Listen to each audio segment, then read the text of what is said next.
I was found at 3 days old, or they assume around 3 days old. So I have a window of a birthday, I guess. They found me in a garbage can, and this was really during a lot of happening during the USSR breakdown. So in Russia, there's the communists, and they had a breakdown of the whole community and how this went.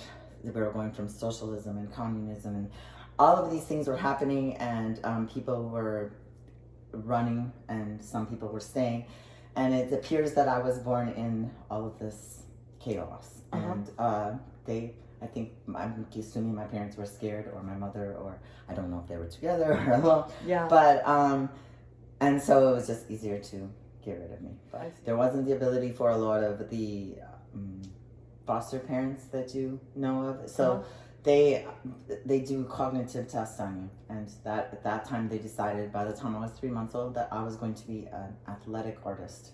So I was put into the ballet, and that's what got me started. Yeah. So, but I got my whole life decided kind of for me, and fortunately they took me in, and I did well, and I eventually became a prima donna with the Russian Ballet, with the Bolshoi. The Cold War was something that a lot of people don't even really know a lot about, but there's some bombings and things that happened in Russia, and one of those bombings I was unfortunately a victim of, I guess is what you call it.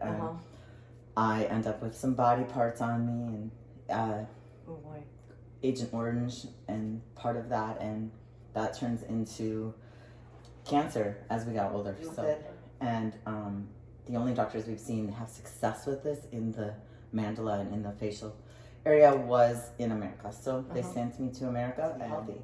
So my personal belief is fitness starts with inside. It starts with the food that you eat. It starts with the amount of sleep that you get, and the way that your body is utilizing that food and utilizing that rest. Because if it's not working for you, you're not going to see results. I think because people don't choose a fitness trainer that's at their level and that is doing what's right for them as an individual, it's going too hard, too fast, and causing injury somewhere or another, usually physical. Enough to say, I'm not judging you, but I need to understand you, because I can't help you. If you're obviously not able to help yourself, or you wouldn't be standing in front of me. Right.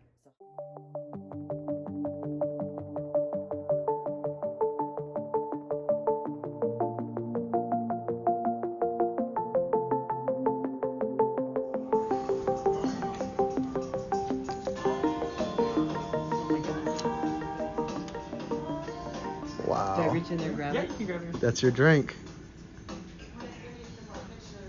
Wow. That's awesome. That is cool. Thank you. Cheers. Cheers.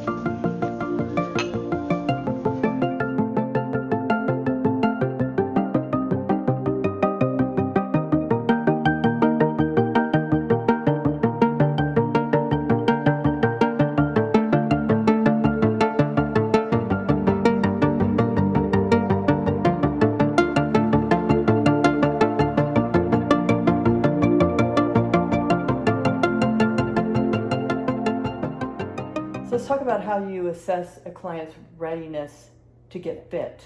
Yeah, that's a great question. Some of it comes in my initial interview, like asking them their questions and seeing kind of where they're mentally answering me at. But I shouldn't say but. So if I feel like they sound like they're excuses, busy, want a quick fix, I will give them a lesser program to start with. Can they just follow? Let's start with, for 2 weeks, I can't get you on my schedule. And that's maybe fallacy, or maybe not. But I can't get you on my schedule. Can you follow a diet for 2 weeks?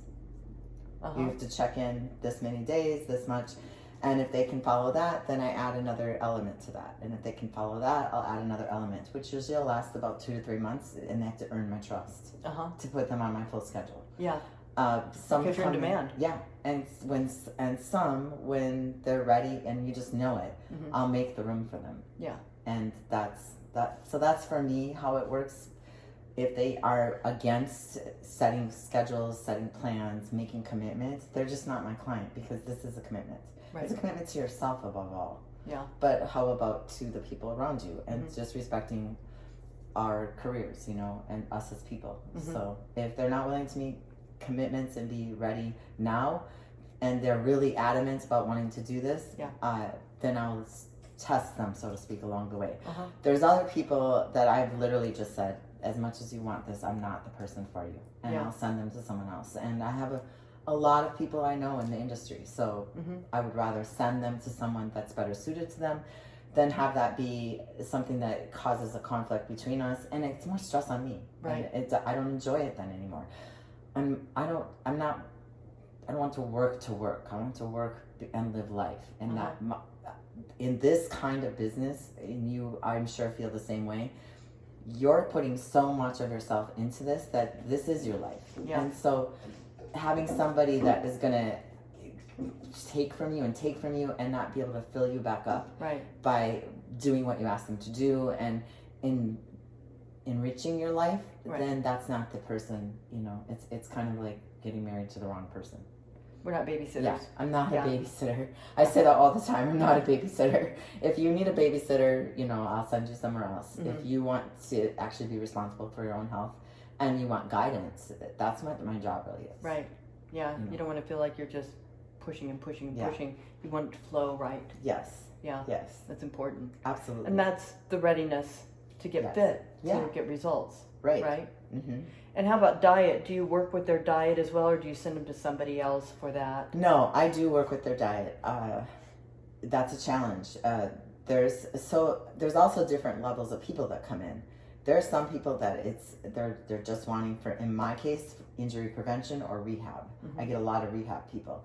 And then in other cases, it's about the full fitness. Now, I still believe they go hand in hand, but you're not going to get everybody to follow what you do 100%. Right. So they're like kind of different levels of clients. And those clients that are just looking for a injury prevention or injury rehab, or more, you know, I just want to do this small amount of something like, I don't know, a shoulder problem, and I just want to work on that. Then you're a short-term client, you're going to get this much, you know, and those clients, here's what I recommend for diet. Are they going to follow it? But they're also not going to stay. So does it matter? You'll know if they're following it. Exactly. The results will prove. Exactly. And but 90% of my clients that come through, I'm looking for something more, and I want them to be looking for something more. So they want the whole package. And then I do a weekly check-in, and they work on their nutrition, and I actually guide them through cardio, nutrition, and making sure that they have a workout plan that works for them. And does every client do cardio?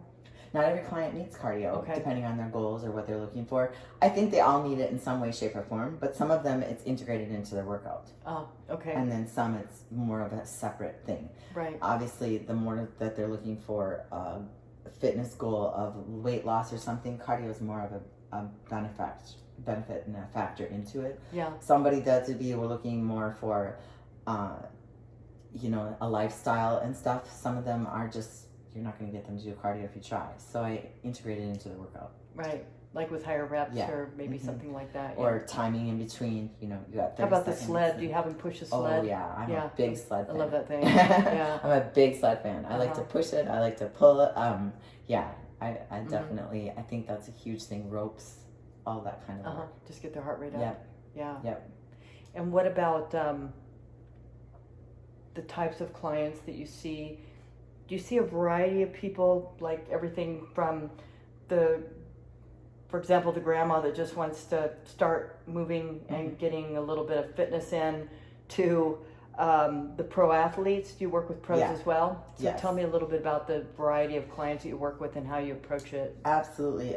Every client is definitely unique and individual, like I said. So I do have anyone from, they just got out of the hospital and they're trying to figure out how to prolong their life finally, and it took them too long, and now we're going to sit still and start with just basic movement. And then the ones that have been active maybe their whole life but never really been in a gym much, like for instance, I have a lady too that wasn't in a gym a lot, and she didn't know really how to work out, but really wanted to, and had back pain her entire life. And after I did her assessment, I said, your leg is shorter than the other one leg. And it turns out that it was, and she knew it her entire life. Yeah. So we got her a shoe insert, and got 3 weeks later, no pain. And now when I moved from my Phoenix gym to my Scottsdale gym and now over to Mesa, working out of Mesa, she actually sold her house and moved.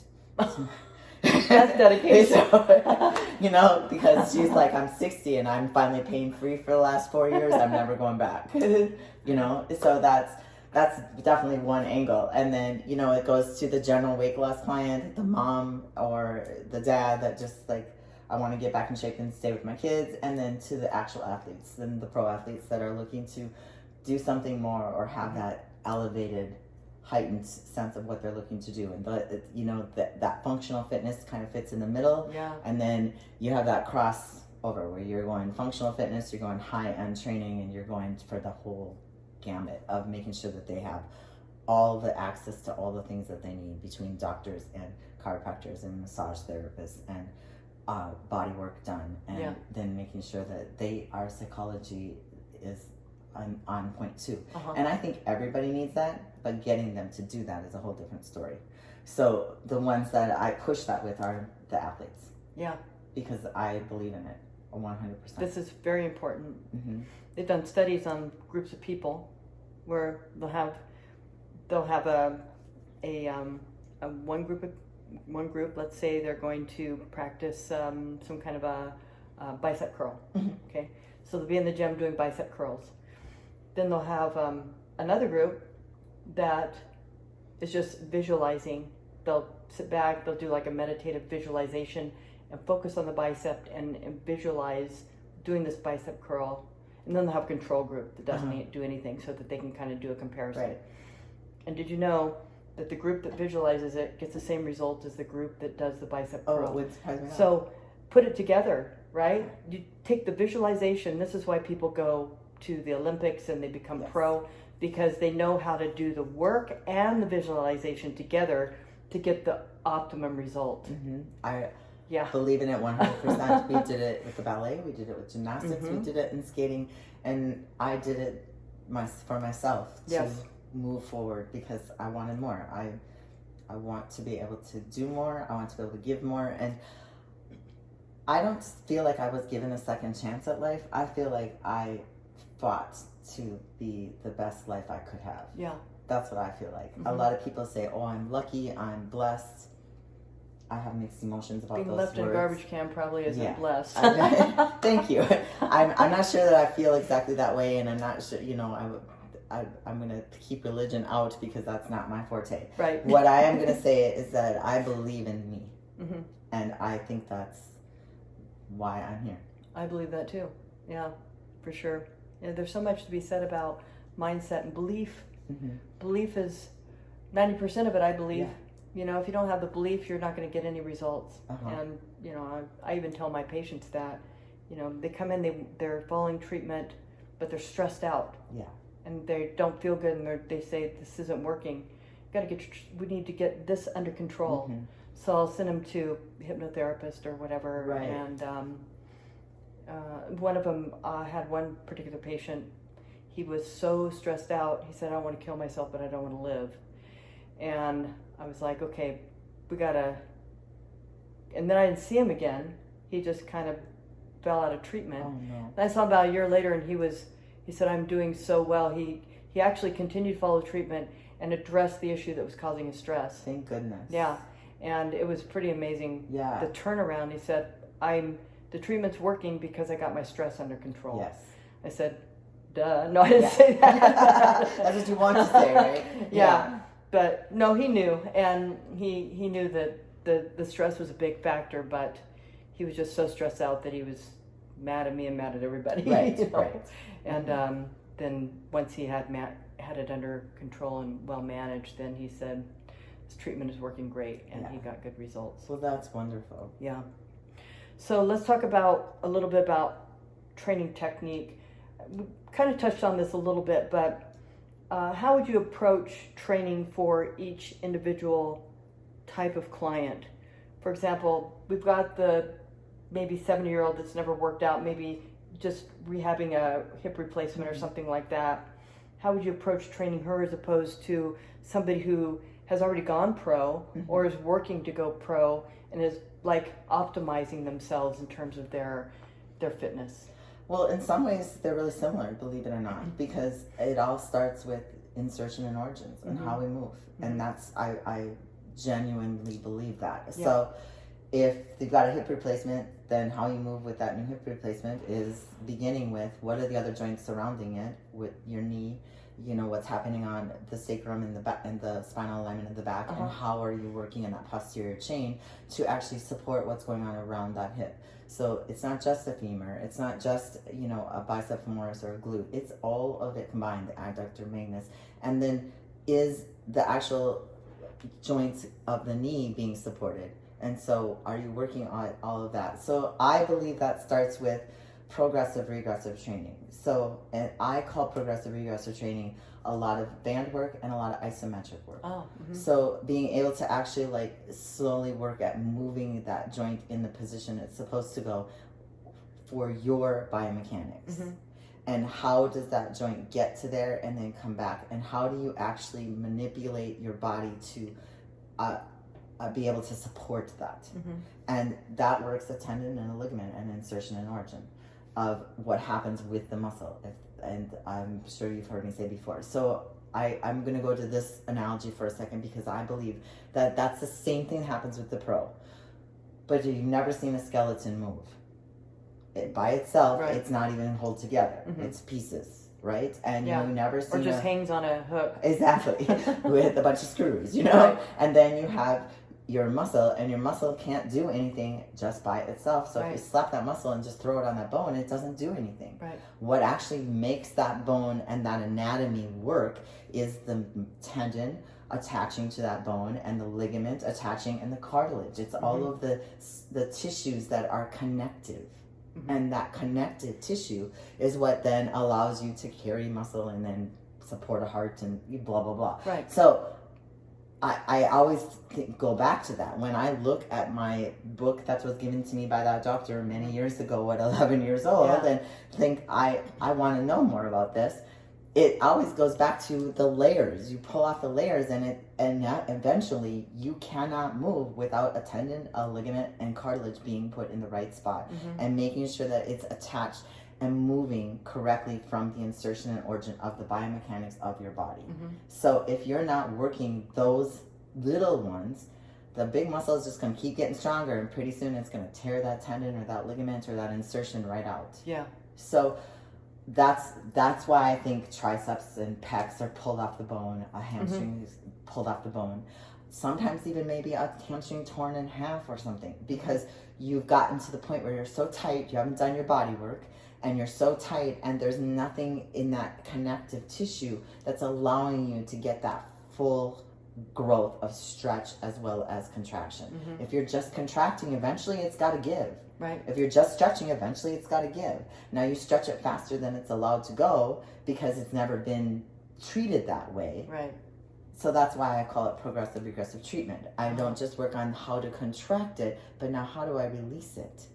How do I stretch it? And so I do that's my same basic philosophy. It's just done at a much lower level versus a higher level. That's brilliant, because addressing the connection points is key. You know, the muscle will grow faster, get strong faster than the tendons or the ligaments. So that's where we see injuries. All the time. At the connection point. So that's kind of just how I think. And so, how would you say people get better results with you as opposed to other trainers? What sets you apart in that regard, in terms of the results and the outcome with your clients? I think number one, I care. Just like I feel like about my coaches, to me, they care. I think when you care, people are a little more willing to listen, a lot more willing to take their time to actually learn and comprehend. But I also think that because I care, I take the time to stop somebody before they go too far, so to speak. So I take the time to step back and go, it's okay to start over and retrain something. It's okay to think out of the box and not be doing, just because everybody else is doing a lateral band walk doesn't mean you have to. Right. You know, Yeah. They say it works for this muscle. Well, maybe you're not ready for that. Yeah. So let's step back. Let's just walk heel ball toe and see if we can do it without swaying into a supinated position that's going to pull on your meniscus and tear your knee. Right. And so I think it's that I always go back to basics, and then I take the time to make sure that you build upon that. It's like building a house. If you don't pour the foundation, what is your house going to do? Sink? It's going to fall. Right? Yeah. So why not make sure the foundation is strong and then continue to build upon that? And when you build and all of a sudden that foundation starts to waver because you forgot or got lazy, then there's nothing wrong with stepping back and going, strengthen this back up again. Yeah. And then we can go further. Yeah. So that's my opinion. Yeah, it's a good opinion. I think it's gospel. Thank you. When it comes to training. Yeah, because as a sports medicine doctor, I understand the importance of these things and building the foundation, strengthening the connection points. Yeah. The tendons and ligaments, and not letting the muscle overpower those connection points. Right. That's where we see the injuries. Yeah. And that's where stem cell comes in. Luckily, we have Thank stem goodness. cell technology to help repair that. But why go there if you don't have to? Right. Yeah. Exactly. And that doesn't mean there's never going to be a problem, but there's way more opportunity to avoid than I think we take. Injuries and issues. And so, prevention. If you're doing it, if you're working out smart, right. and you are working with a qualified trainer like yourself, then you'll get the results without the injuries. Right. Yeah. Yeah. Yeah. That's exactly how I feel. Mm-hmm. So I really want to talk about your Graack squat, and I don't know if that's the official name yet, but that's I don't know if I have one yet. you're calling it, and it's a very unique design, and it helps, from what I understand, it helps people strengthen their hamstrings and use their hamstrings more, utilize in the squat, because we tend to be quad dominant, correct? Correct. So talk to me a little bit about how it works. So it works.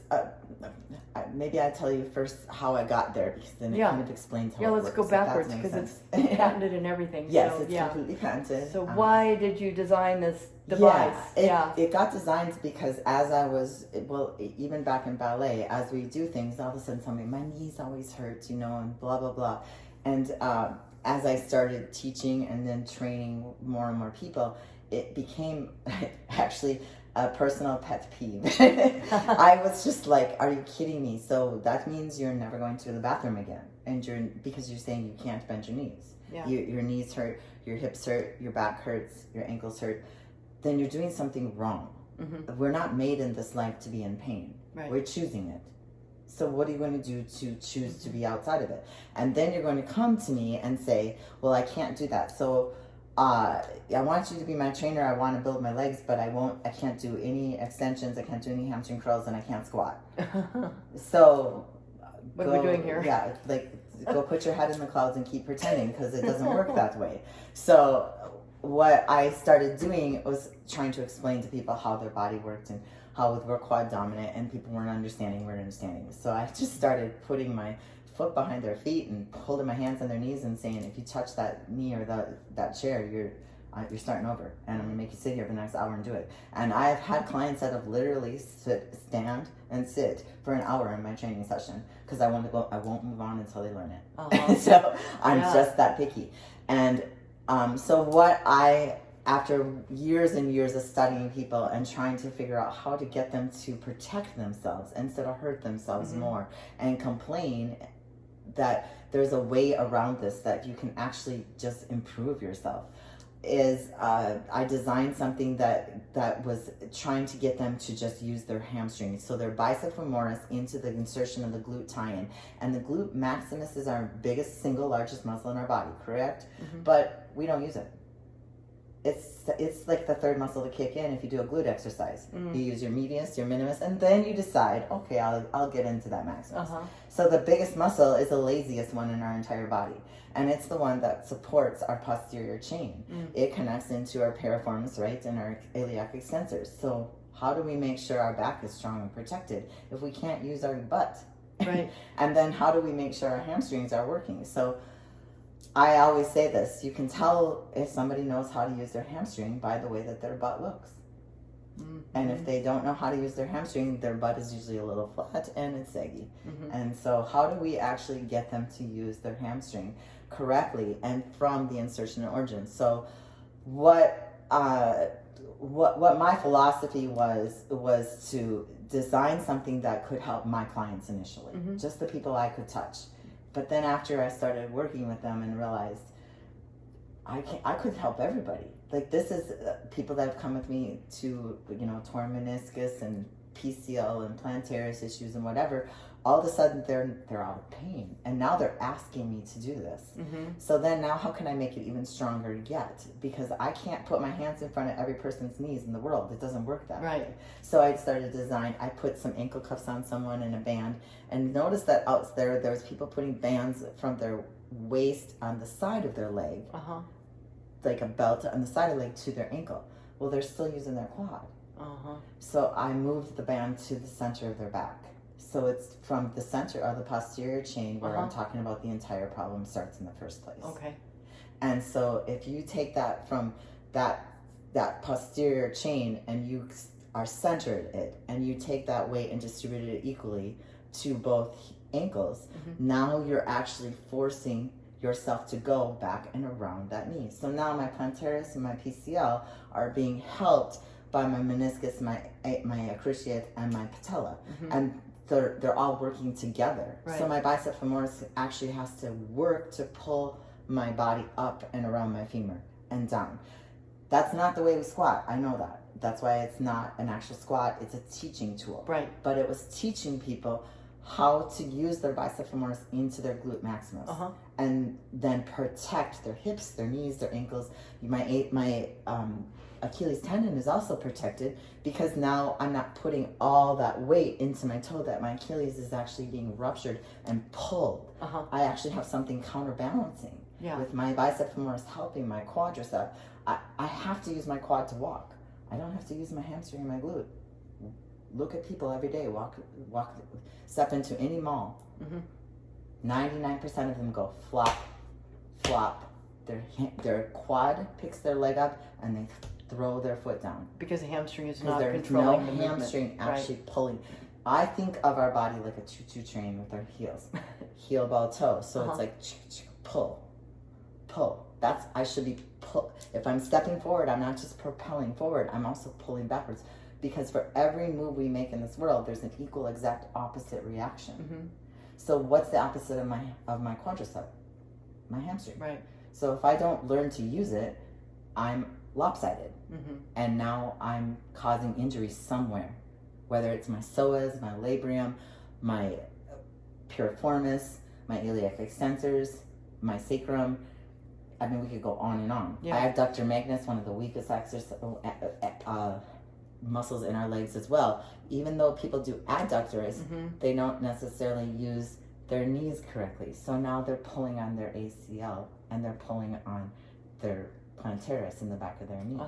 So if they actually are set up and working from their labrium in their hip and their psoas and pulling all the way down their adductor magnus, they can protect their knee as they do it and actually build the strength to support their sacrum. Yeah, because there's so many imbalances that people don't know how to target those muscle fibers, right? Right. So what this was originally designed for kind of turned into something way bigger than me and than I ever imagined.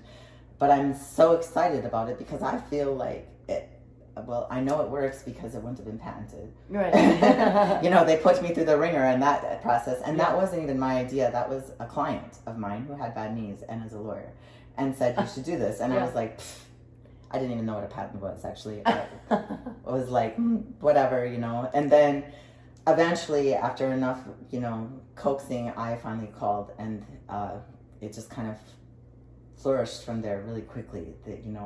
And I think it helps that I cared enough to not just say, oh, this works, but this is why, this is what it's doing. Because now it's actually making you use your thoracic spine, and it's actually helping you hold onto your cervical spine. And because if you don't hold that connective tissue and get that into isometric contraction to be able to move, Yeah. you're again putting weight and waver on your spine Right. that's causing damage in your hips and your knees, Yeah. which leads into your Achilles tendon. I mean, It's a chain reaction. it's a chain reaction Yeah. because, as they say, what That's why do it's they called say? a posterior chain. Right, exactly. Thank you very much. Yes. So for me, it was just a common sense, and I didn't know how to get it out to people. And now the machine itself, as you see, has tracks. And so with those tracks, I designed the belt so that there is actually a way to go in multiple directions. So there's nothing on the side, but it's kind of all above the hip and then the center. So the one for the center is the bicep femoris, but the one for the side is getting now for you to use the connective tissue in the glute medius and glute minimus to help the glute maximus. So now they're starting to get all three of those muscles working together. I see. And so you put those tracks in, you can move them front to back and in and out along the back. And so with all of that work, you can find every angle that you need. And for somebody that's like a football player being hit from the side, if you've learned to strengthen at that angle, being hit from the side becomes, you just roll over and stand up instead of a blown out knee now. Right. And you know, obviously it can still happen depending on how they hit you and things. I'm not Sure. stupid, but what I am is smart enough to know that a lot of times that these injuries happen is because we have just gotten stuck as human beings working in this kind of linear world. But the world's bigger than that. Right. Our mind is bigger than that. What do they say? We use like 5% of our brain or something. Well, if I have 100% brain and I'm only using 5%, I'm missing something. It's time to get to work, you know? So let's get to work. And it's the same with our body. If I'm only using that much of my brain, then what am I not doing with my body that I could do to improve it? Right. And that's the way I think is beyond what today is. How do I see tomorrow? And how do I make sure that even if I'm not here or able to do what that is tomorrow, could my information maybe help somebody else finish it and follow it through? So how it could help these athletes go and get longer careers was the second part that came from it. The third part that came from it was, well, and I guess kind of part of the first part was just having people every day be able to do life, you know, as they get older and a little bit weaker and bones osteoporosis sets in or things because they haven't taken care of themselves. How can I make sure that they're not having to do a hip replacement? Right. How can we get away from that? But because as we know, strength training strengthens bones, right? Because the tendon and the ligament is pulling on the bone, right? So again, I go back to that same answer, and I know I said it a billion times during this interview, but that's because that's so important in my mind. But the other thing is, how about physical therapy offices? We could be putting this work in physical therapy offices for anybody that's had any type of ankle, knee, or hip issue. Right.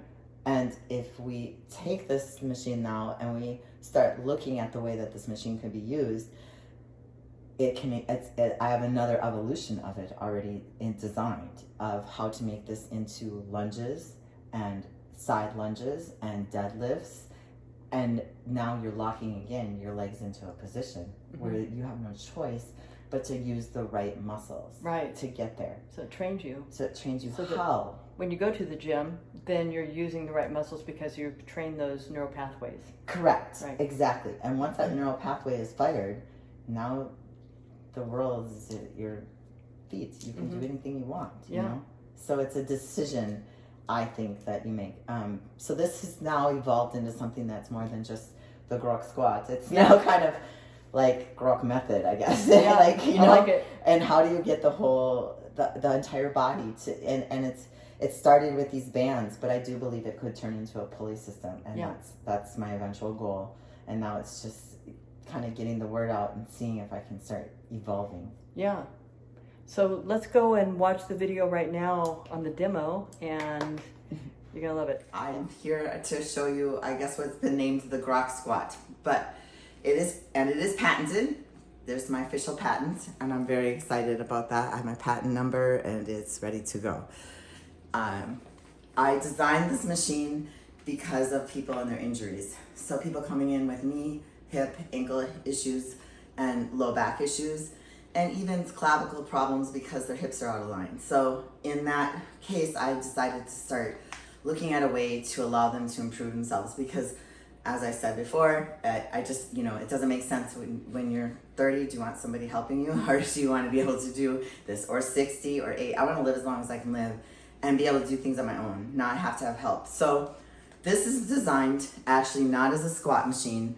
It's designed to teach you how to use your bicep femoris, which is your hamstring, as well as your glute maximus, your glute tie-in, your sacrum, and hold it in balance, your iliac extensors, your thoracic spine, and your cervical spine, so that you learn how to work them in tandem to move your body as evenly as possible and with strength and control, versus throwing things one direction or the other and powering yourself without being able to control it back down. So that negative, as any of you know that are in fitness, your eccentric part of your movement is so important, because the eccentric is where you really build your strength. That's really where you build your control. That's really where you protect your joint, your ligament, your tendon, all of your joints, areas, and how you actually move. So with that said, here's the machine. So these tracks, each one of them are separate, and they move so they can slide up and down. And the same here, these tracks move, and you can slide them in and out. And the same with these. And what I did is I locked your ankles and your knees into position. So some people may say that front squat is similar to it, because your ankles are locked in front of you, your knees behind you, and you're sitting back. But it's still a quad dominant exercise. What I'm trying to do is take the quads out of this as much as possible and get you to work from the spine. So the machines that are having something from the side still allow you to do that natural squat where you push the knees forward to sit into the heel, right? Now I'm taking that forward out and making you work from that plantaris, PCL, MCL, ACL, and patella tendon, and support the bicep femoris to come up and around that knee. As I work that, those tendons and ligaments have to work harder. Therefore, they're getting stronger and protecting the joint. So they're protecting the cartilage underneath the kneecap, and they're teaching the femur how to move with the hip. So with all of that information, I'll sit down and show you. I have this right now designed as bands. I do believe it's going to be something that would be most beneficial as a pulley system. And we just need the engineers that can actually do the work, because I don't weld very good. So what I did is I locked in my knees. Oh, and the other adjustments, as the seat goes up and down and front and back, and so do these. The knee braces for where my leg is can move in and out all the way across. This can go up and down and in and out. So right now I have this set up for me, for my height. So I can move this. If I was longer, I can move this to go further back, or I can move it further into me. All of this is adjustable to make sure that it fits the person that's using it. This way, us 4'10", all the way to those 7'5" people can use the machine and get the benefit out of it. I see the greatest benefit of this as injury prevention. I see the second greatest benefit of this as rehabilitation. In that rehabilitation, there's so many people that have injuries, especially pro athletes, that are detrimental to the longevity of their careers. With this type of machine, which I will show you has other uses as well now, I'm able to see that career prolong, which is huge. I'm sure there's a lot of pro athletes out there that wish that they had something that would have done more for them. So by locking my knees into this 90-degree angle and holding this belt so that this comes from these loops come from the center of my spine, I also have the option to add more weight by going from the hip bone. I didn't go all the way to the side. I don't want to bend forward. I want to make sure that I'm pushing back. So I'm going to pull through the heel of my foot and drive and control. So if I don't use And of course, as this gets tighter, that's where the final product will be better. Then I have to work harder to stand because my knees can't move. My feet can't move. So I have to hold my thoracic spine in place in order to be able to do that. Control. So that's really all hamstring glute tie-in. I could leave this here, but because I have these tracks, I can take any other bands and attachments, a handle, a straight bar, a curl bar, anything you can think of, a tricep bar even. So overhead extensions, I could stand, overhead extension, sit, compound movements. So all of that is possible with this. As well as this seat is able to be taken off and we can put a slider in here. So at that point, we can do lunges, deadlifts,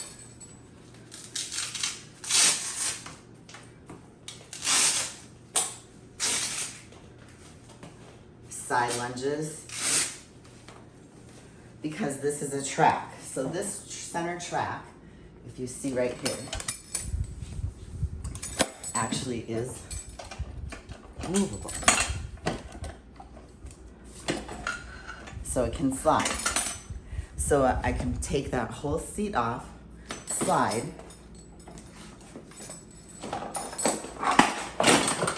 and I would be able to just lock my leg in again. Teaching myself again how to use this correctly.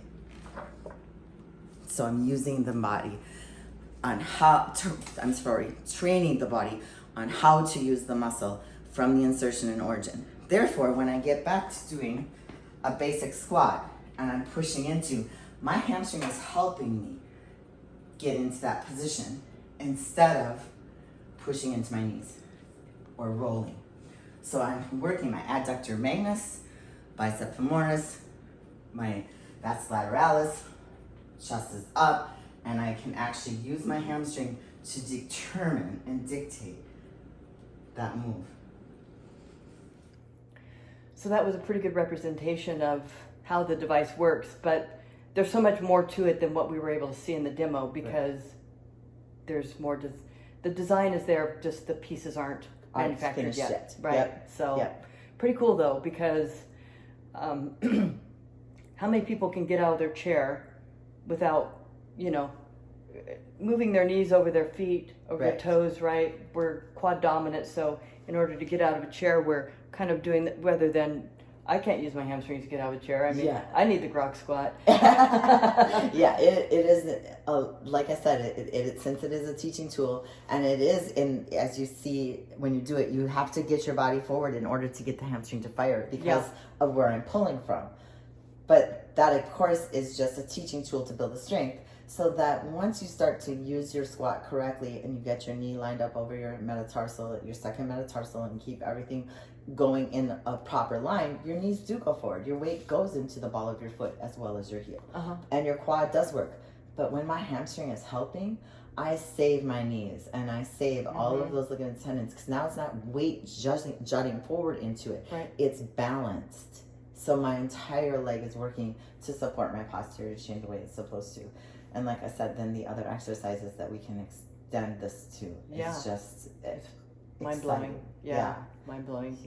Yeah, and I know as a doctor that imbalances in the joint is what often causes injury. Absolutely. So by creating that balance, we can prevent injury, 100-fold. Right, and we can rehabilitate injury as well. So physical therapy offices, I think, would love something like this. Absolutely, yeah. Because they can also adjust it to any level.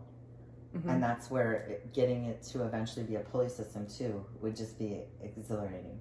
And would physical therapists have to be, would you be offering some kind of certification for the training, or how would that work? That's a really great question. I've kind of toyed with that idea. How would that exactly work? I think it's definitely something that you kind of have to educate people to use on the machine. I think I would love to see it go into gyms, and I but I think it does need to be a little more self-explanatory before I get it there. Yeah. But it's possible. I don't believe it's not possible. It's just having kind of like the diagram or the base of it being able to be written out, in a short paragraph instead of it, It seems like something where there'd have to be somebody certified that knows how to use it with the client rather than just another machine in the gym where they go and use it on their own.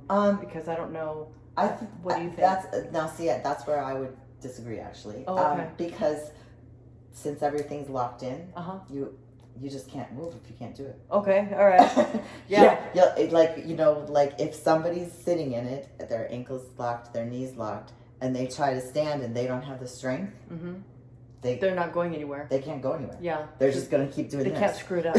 Yeah, they're just gonna keep going like this, And so the only way they're going to stand is once they learn to use that muscle. Yeah. And sometimes the only way to learn is to keep doing it wrong. But even in this doing it wrong, there's no wrong because there's nowhere for you to go. Right, so you can't injure yourself trying to... Exactly. Yeah. Like, it's safer than getting under a bar and doing a squat.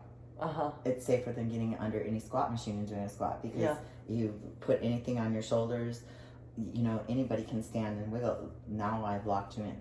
Mm-hmm. You can't. Yeah. So you're just going to sit like this and keep going like this. It's a new toy. Yeah. But that was one of the things that I liked about the way I was able to, my mind thought of the design. Uh-huh. Because now nobody can get hurt. Right. It's pretty self-explanatory that way. Yeah. It just seems like if there's not some kind of direction letting you know, you can't, you're not doing it wrong if you can't stand up. You just don't have any strength yet. Right. Yeah. You have to okay. figure it out. That makes sense to me. Yeah. And I want to talk a little bit about your professional or your bodybuilding career and now being pro. That's new and exciting. Yes. Yeah. Thank you. So let's talk about your competition history to start, and then we'll talk about getting your pro card. Yeah. I just I fell into it. I was actually in my second cancer when I started competing. And so I would go to the gym after chemo, like early morning. So I would finish usually because I worked my chemo schedule around my ballet performance schedule. So you started bodybuilding in the USSR? Yeah. Okay. Initially. Okay. And it was just kind of by accident. A woman was in there who was actually from the U.S. and she kept saying, when's your show? And I was like, I'd be like, oh, I have one in 2 days. And she'd be like, and you're in here training? And I didn't get what she was talking about. Mm-hmm. Eventually, she finally said, what category are you competing in? And I was like, competing? I'm a ballerina. Like, what are you talking about? Oh, and she was yeah, so she thought I was a competitor and I was in chemo just trying to get on stage and not throw up on anyone, So then she's like, if you're not a competitor, you need to be. And so she... Was she a competitor? Yes. Okay. Christine Bongiovanni was her name. And she was, very well known for just being really great at what she does. But yeah, so it just, it kind of happened by accident. And I got on stage and won, and it made sense. Diet, discipline, training, mental fortitude, it made sense. It was everything I knew. So I enjoyed it, and then I kind of played with it off and on, and didn't really do much until I got to the U.S. and after my surgeries decided I wanted to really get back in. And so and I didn't have ballet anymore, I didn't have gymnastics, I didn't have skating, and the reason being because after surgery they said I couldn't work out, and they said I couldn't put stress on my face, I couldn't get my blood pressure up, I had all these rules. And then I just said I don't believe in your rules. I gotta get back in the gym. Yeah. And that's what saved you. Yeah. Your rules just aren't working for me. So I just said, that's it. I'm not putting crosses over my eyes. I'm gonna get in the gym. Exactly. Yeah. So that's how I fell into it. But that, I guess, competitive side of me, or that side of me that just had always, I don't know about anyone else, and I don't know if that's personal or a cultural thing, but I was taught you don't do anything unless you do it 100%. So it's all or none, and my whole life is that way. I'm 100%. I put everything into something. I've never dabbled, you know, or it's not for me. Thank you. Like the computer's not for me. Thank you. You know, you made me use a phone. Okay, I learned enough to say hi and bye. You know, like it's just that's just. I can send a text message. Right, exactly. I figured it out. And usually it takes me a lot longer than everyone else. But you know, it's just my nature. So, but I enjoyed the work behind it. I enjoy the process. Where most people enjoy the show, I love the show because that's where me happens. Like I get to be on stage again. Yeah. And that's probably my best. That's where my personality shines. Yeah. Most people just see this, like a lot of people say I might be unapproachable. I'm look angry or no, I'm just really intense. Focused. I'm very focused and very intense. But I love the process. I love being intense. I love being focused. I love doing the work. That doesn't bother me. You know, bring it. You said it can be harder. Let's go. You know, and my coach said to me yesterday doing legs, you know, it's too late. Bring it. Put more on. Let's go. You think it's too late? I'm dying.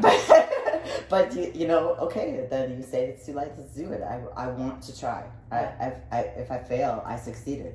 Because I can't get better without failing at some point, you know. So that's kind of how I see it. If we don't fail at some point, we're not pushing our limits. Right. We're just staying in our comfort zone. Yeah. Nothing changes in the comfort zone. Right. Exactly. So that's kind of what brought me to that. After I came back, then after I did a competition, I went to nationals at the USA's, and I did not get my pro card. I was in top 5. And when was that? That was 2015. Okay. And I felt great about it, and I was the oldest woman there at 44 of the bodybuilders. And I was really proud of where I was at, but I was like, I missed the pro card, and that just wasn't. And 2 days later, I was diagnosed with fibrosarcoma, soft tissue cancer behind my eye that they thought they might have missed during my reconstruction of my face. So that was a whole another couple of year process and time off, and then you can't work out anymore, and you know, the whole doctors know best. And then I listened for a little while, kind of I guess afraid, and then again said, no, it's not for me. I'd rather die happy than miserable. And so I went back into working out, and I've gotten better and better and had more and more success because of that. And so then I just finally, I got married. And when did you get married? I got married in 2021 on December 23rd in Cabo, just the two of us. Oh yeah, Tony's a great guy. Thank you. He is. He's amazing, and he supports me 100%. And I said I want to get back in shape, and he was like, "You're in shape," and I was like, "No, that's not my in shape," you know. And he met me at what I considered my worst. So if he thought that was great, I thought, well, you just don't know what's coming.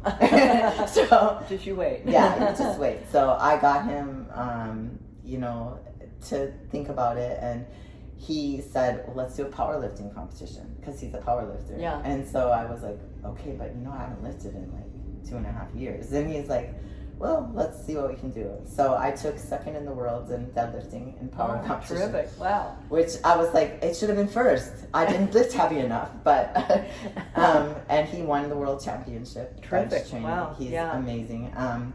So then I said, okay, I did your thing. I don't expect you to be a bodybuilder, because he's like, he loves his food and in all food. He's not ready to get shredded. Yeah, and he's in great shape, which is funny because he eats. If he just like fixed a third of it once a week, he'd probably be in bodybuilding shape. He's like that metabolism and everything. But I said I really wanted to do it, so that's what got me started on this last path. And we talked to a few people and went back and forth, and it was about finding again the right fit for me. Yeah. And somebody that was willing to take on a 4-time cancer survivor, somebody that was busy and works a lot, has an invention in process, is 52 years old, and are you willing to deal with that? You know, and life just been through life. And that's when I found, we had gone out to San Diego to TG out there at the gym. Oh, yeah. And we had been going there off and on periodically just because we liked it. And it was a change of scenery, and San Diego was beautiful. Yeah. And I met this woman, Eva Dunbar, and find out that she's with Derek Farnsworth, which I was like, I know that name. And then, oh yeah, Derek Farnsworth, Master Olympia, Jay Cutler's friend, like, yeah, he's someone. So I think that'll do. Yeah, and Eva is a 5-time world champion powerlifter. Oh, is she? Okay. Yeah, like high class, like way above even where Tony and I ever imagined, you know, like, and then transitioned into professional bodybuilding. Oh, so okay. The two of them are just like the perfect match. So and I was lucky they liked me. So that's perfect for you. Yeah, that's and a great. They liked connection. that I had a background in professional career, you know, and they figured, well, your age doesn't matter if you're willing to work. Right, and that's the beauty about bodybuilding is that you can be any age and compete. It's not like gymnastics or something like that where at a certain age you're done. Yes, right? 13, exactly. I think, or something like that. Yeah, after that you're just there's nothing left for you, you know, and now you got to teach or something, right? Which is great, but we have to have those out there. But I wanted to be more, and so they spent what was supposed to be on December 26th. We meet with them, and they spent was supposed to be maybe 20 or 30 minutes. They spent 4.5 hours with me. Oh wow! And Tony, and spent time talking everything, kind of went through everything, and just gave and gave and gave and gave of themselves, unlike anything I'd ever seen. Like I'd never seen. It makes me emotional. Somebody just so passionate about what they do that they're willing to just give information freely and without like not like looking at the clock saying, okay, your time is up and now you I'm owe me this charge much you. money. Right, exactly. It was just unbelievable. Wow. And they made me feel like I could conquer the world. Well, they not only believed in you, but they saw potential in the working relationship as well. Yeah, And it was terrific. Unbelievable. So I just well, I believe good things come to good people. That's what I believe. you. And so they spent their time getting to know my body, getting to know me, and the next thing I knew, I did a competition to get qualified again because I hadn't been on stage in so long. Right, yeah. And I won that competition, and they said to me yesterday, we knew you were going to go pro after that. We just can't tell you that. But I was like, well, I'm glad you believed, because I was still like, but then I went to Pittsburgh Nationals and the North Americans, and I was very honored to take a bodybuilding pro card. So that's terrific. Yeah. I'm so excited for you because I know you worked so hard for this. Thank you. Yeah. It means the world. Yeah, and part of it was wanting to be pro, and part of it was just I want to keep getting better, and you don't get better without a goal. Right. You know?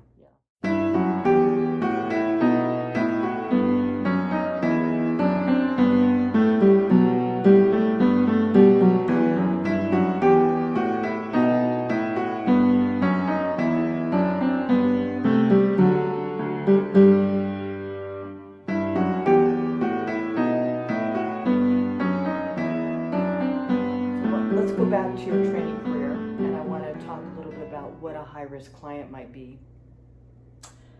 I think a high-risk client is probably different than a lot of people do. A lot of people consider high-risk clients people that have had either severe injuries, maybe coming back too soon, or somebody with high blood pressure, diabetes. I don't think I guess maybe because I've been through what I've been through in life, but I don't think of them as high risk. I consider a high risk client somebody that doesn't want to take the information and works against you. So somebody that, you know, I can beat a dead horse all day long, it's still dead.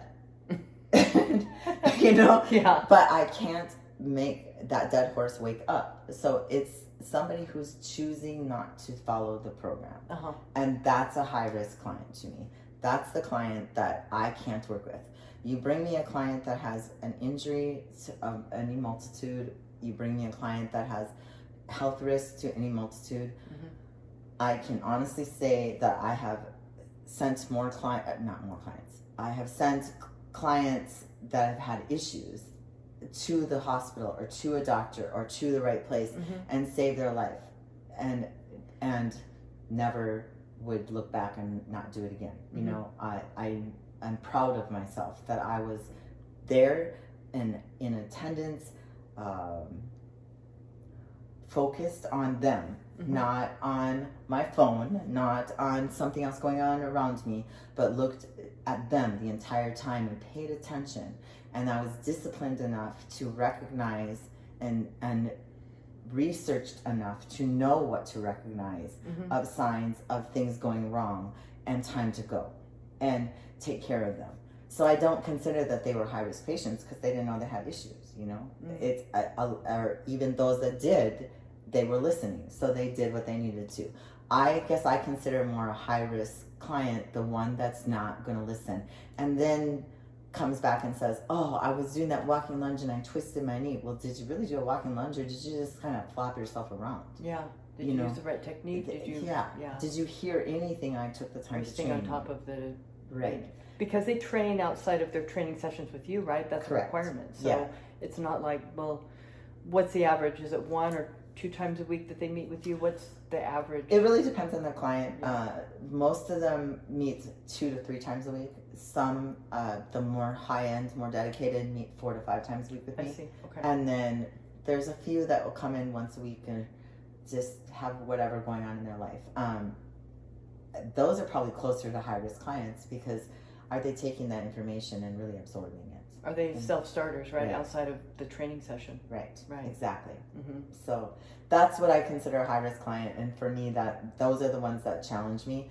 Those are the people that I say it's time for us to part ways.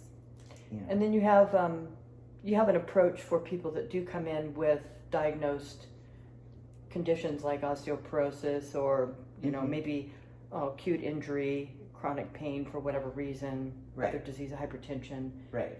Musculoskeletal imbalances, you can work with that. Yeah. Of course, you work with that all the time. But some of these other things that may not be as common. How would you approach that? Let's say somebody had osteoporosis. They obviously need training, but they need a different approach because we don't want to fracture the spine. Absolutely. Right? So, they definitely need We're a not going to put a approach. bar on their shoulders. No. They're going to be the people that you do a lot of isometric contractions with initially and just see if they can learn how to contract their muscle and work that maneuver, that bone and that muscular structure correctly. So once they learn how to move, can they just body weight sit and stand? Can they body weight walk 1 foot in front of the other and then walk backwards and then go side to side, you know, almost a dance move or something. But, you know, it sounds like. Can they do the hokey pokey? Yeah, exactly. Can you hold your arm out and squeeze or relax? And there's basic movements that we kind of, as people that are more athletic, kind of forget about or ignore or just don't think of as being a movement that would be hard. Right. But you take somebody with osteoporosis, especially if it's a deterioration in a clavicle or something, putting their arm out here and holding it for 10 seconds, they can't do. Yeah. So why would you give them weight?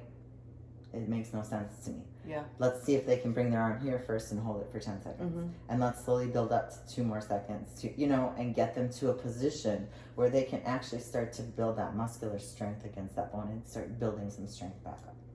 And if they do come in with a known diagnosis like that, for example, do you require that they have a doctor monitoring their care? Yes. Yeah. Absolutely. Because it's not.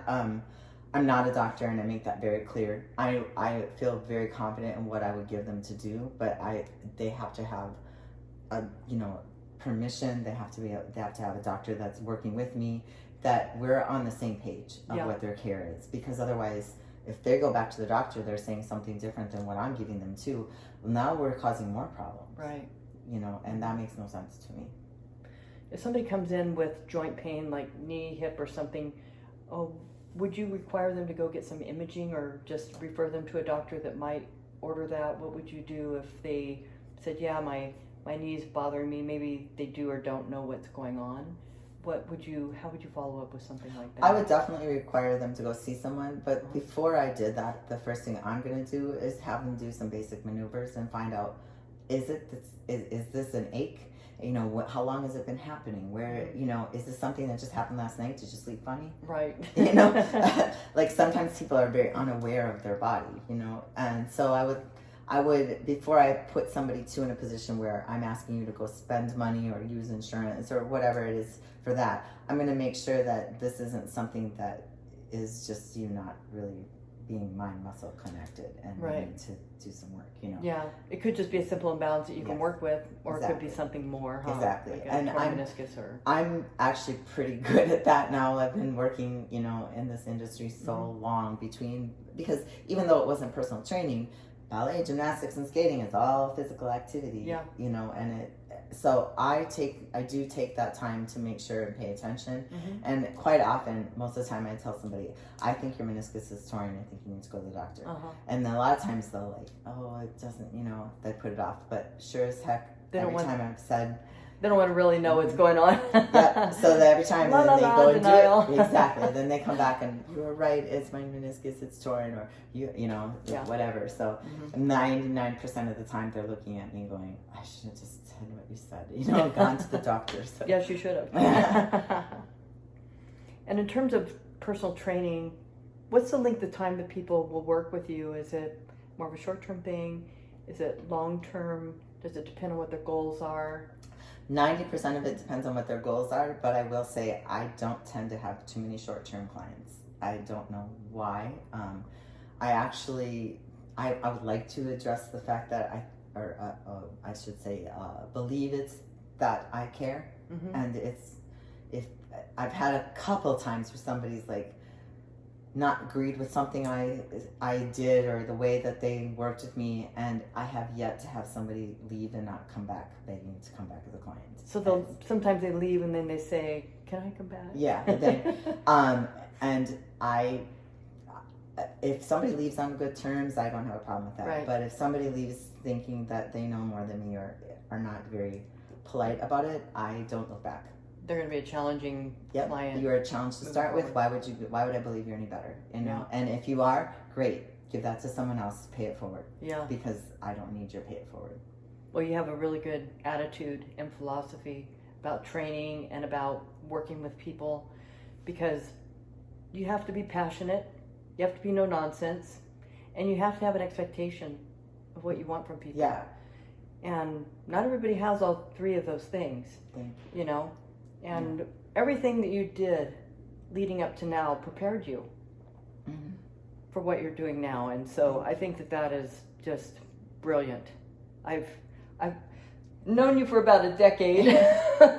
It's a pleasure to be here. I just can't tell you how much I think of you. I appreciate that. You're such a brilliant woman, and everything you do is like spot on, elite, and that's just an honor to be part of this. Thank you. I appreciate that, and I'm glad you're here today. Where can people find you, Wendy? Where do you run your training program? I'm running it out of the gym, TG in Mesa. And it actually is called The Gym. I know everybody always says to me, what gym? The Gym. TG in Mesa. I did have my own studio for a while, but COVID and rent, why wouldn't I go somewhere that makes sense? Right. So I went somewhere that made sense. It's a great location. It's got everything we need. And it's conducive to the atmosphere I'm looking to be in, which is people that are wanting more and people that are wanting to better themselves. If you're coming to sit on a phone or a quick fix, I graciously say to you, find a coach that works for you. Right. And I mean that with all my heart. I hope you're happy. But it's not me. If you're looking to actually experience something new and that's going to actually change your life and make you better, and you want to be the best version of you, then I'm the person to look at and take into consideration. So that's where they can find me, and they can find me at my email, wendy@grockfitness.com, or they can... What about social media? My Instagram is at grockfitness.com or at grockfitness, however you say that. At grockfitness, Yeah. However you say all those hashtags For Instagram, it's at whatever. Right. Yeah. Perfect. And then what about Facebook? Are you on Facebook at all? It is. My Instagram connects to my Facebook, but they would be better off than to either email me or text me, because I don't get on the Facebook very often. Okay. I don't actually know how to log in to it. That's okay. Facebook is overrated. I'm only there for business myself. Yeah. And what about a website? Do you have a website? I do. Right now it's temporarily in the process of shifting companies, so I think it's down, but I'm last night working on getting it back going, but it's grockmethods.com. Grock Methods? Graack with an Method S? with a D. Just D, no just S. D, yeah. Graackmethod.com. Graackmethod.com. Yeah. Very good. Well, thank you so much for being here. Oh my gosh, Yes. thank you for having me. I'm so honored. So as you heard, if you want to contact Wendy and get fit and learn how you can optimize yourself, you can contact her through her email or her phone. And phone number is 480-734-0023. awesome. Yes. Thank you so much, Wendy. Thank you. It was a pleasure Yes. being here. Love seeing you. Awesome. Loved it.